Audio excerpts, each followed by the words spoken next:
جو جھوٹے محبت کے دعوے جھوٹے فریب پہ آ جاتی ہیں اور شادی کر لیتی ہیں، اور پھر نتیجہ یہ ہوتا ہے دنیا بھی راست نہیں آتا ہے، دنیا بھی راست نہیں آتا ہے، اور پھر دنیا کے اپنے آپ کو ہلاک کر لیتی ہیں اور پھر جہنم میں چلی جاتی ہیں۔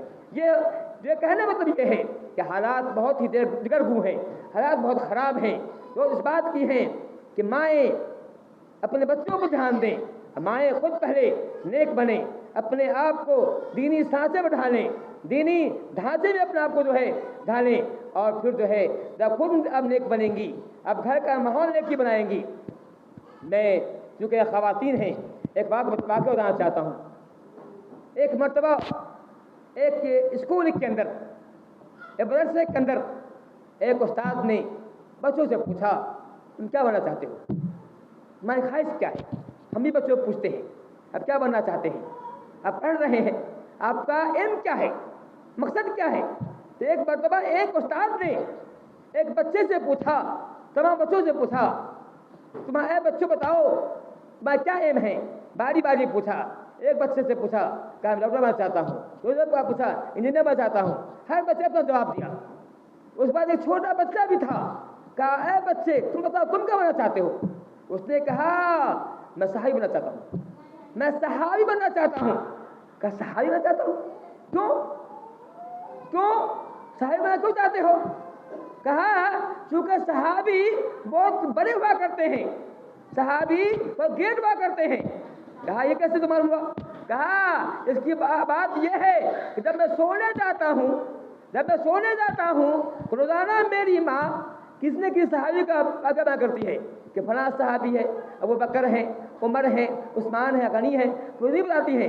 تو اس سے یہ لگتا ہے کہ صحابی بہت بڑا ہوا کرتا ہے، صحابی بہت عظیم ہوا کرتا ہے، اسے میں چاہتا ہوں کہ صحابی بنوں۔ دیکھا آپ نے ماں نے تربیت کی، ماں نے جب بچہ سو رہا تھا، سونے وقت میں اس نے کسی کی غیبت نہ کی کہ ہمارے یہاں کیا ہوتا ہے، ہماری مائیں کہتی ہیں فلاں سے بات نہ کرنا، فلاں سے کلام نہ کرنا، یہ ہوتا ہے۔ یہی وجہ ہے کہ بچے ایسے بنتے ہیں، چونکہ وہ ماں جو تھی نیک تھی، ماں جو تھی فارسہ تھی، ماں دینی تعلیم کی حامل تھی، ماں دینی تعلیم سے مرسہ تھی، وہ جانتی تھی وہ صحابی کیا ہوتا ہے۔ نام سے اس نے بچوں کو سکھایا، بتایا، ہر روزانہ جو بتاتی تھی فلاں صحابی ایسے تھے، فلاں صحابی ایسے ہیں۔ جانتے ہیں صحابی کون ہے؟ جانتے ہیں صحابی وہ ہیں جنہوں نے ایمان کے ساتھ نبی کو دیکھا ہے، نبی کو موت ہوئی ہے۔ صحابی وہ ہیں جو جنتی ہیں، اللہ نے کہہ دیا، آسمان سے کہہ دیا ہے رضی اللہ رضو عنہ کہ صحابی سے اللہ راضی ہو گیا ہے، وہ اللہ راضی ہو گئے ہیں۔ صحابی وہ ہیں۔ تو وہ بچہ کہہ رہا ہے وہ صحابی بننا چاہتا ہوں، یہ کہاں سے آیا؟ بچے میں یہ شوق کہاں سے آیا؟ جو گھر سے آیا ہے۔ اپنا گھر، اپنا ماحول ایسا بنائیے، گھر کا ماحول ایسا کریٹ کیجیے کہ آپ بچے بھی چاہیں کہ ہم صحابی بنیں، ہم امام بخاری بنیں، ہم امام مسلم بنیں، ہم ابو عبدات بنیں، امام ترمذی بنیں۔ یہ ہم سکھائیے اپنے بچوں کو، گھر سے ماحول ملے گا۔ یہ ماحول جو ہے بازار میں نہیں ملتا ہے، یہ ماحول کہیں اور نہیں ملتا ہے، گھر سے ملتا ہے۔ اگر گھر کی عورتیں دیندار ہوں گی، وہ بتائیں گی کہ دینی تعلیم کی اہمیت کیا ہے، دینی تعلیم کیا ہے۔ کمانا تو پیٹ کا مالک اللہ ہے، رزق کا مالک اللہ ہے۔ اب جہاں آپ پڑھائیں، اگر جو مقدر آپ کے مقدر میں ہے وہی ملے گا، زیادہ یا کم نہیں ہو سکتا ہے۔ لیکن جب دینی علم بچوں کو دیں گے، دینی تعلیم سے آراستہ کریں گے تو بچہ آپ کے لیے دنیا کے اندر بھی نیک نامی کا باعث ہوگا، اور آپ کے لیے آخرت میں بھی نجات کا باعث بنے گا۔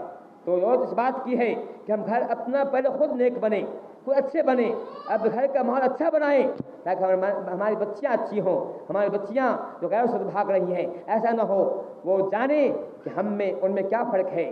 ہم وہ ہیرے ہیں جس کا مقابلہ کوئی نہیں ہے، ہم وہ جوہر ہیں جس کا کوئی مقابلہ نہیں ہے، کہ اور جو ہیں یہ کیڑے ہیں، ہمارے مقابلے میں کیڑے ہیں، ہم کیڑے سے کیسے طے کر سکتے ہیں؟ ہم تو جوہر ہیں، ہم تو ہیرے ہیں، یہ سمجھیں گی جو ہے۔ تو کہنے کا مطلب یہ ہے کہ ہم اپنا دینی گھر کا ماحول دینی ماحول بنائیں۔ اللہ تعالیٰ ہمیں بات توفیق دے کہ ہم جو ہے نیک بنیں، اپنے گھر والوں کو نیک بنائیں۔ اللہ تعالیٰ عالمین۔